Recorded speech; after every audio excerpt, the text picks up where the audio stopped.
Hi, I'm Dr. Gonzalez, and one of the things I'd like to speak to you today is about dental implants. Dental implants are one of the most exciting services we can provide for patients today.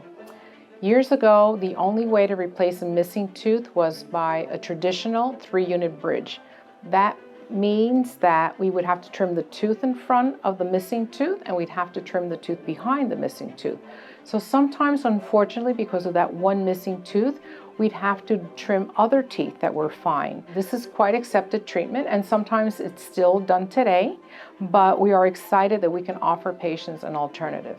The other positive thing about implants is that it does not have to involve any other teeth.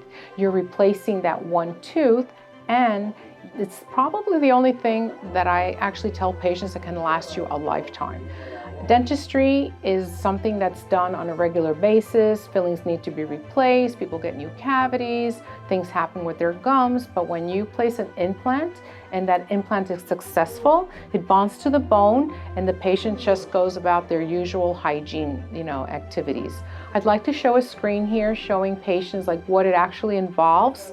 The implant is actually an appliance. Patients call it a screw, and I guess for all intentional purposes, it's a good way to say it. But it shows here how this implant is delivered into the bone. We need to wait for that implant to heal.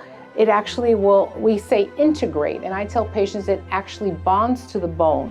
Once it's bonded, we can actually then place what's called an abutment. It's a portion that fits into the implant, and on top of that abutment, we fabricate the crown, or what's commonly called the cap.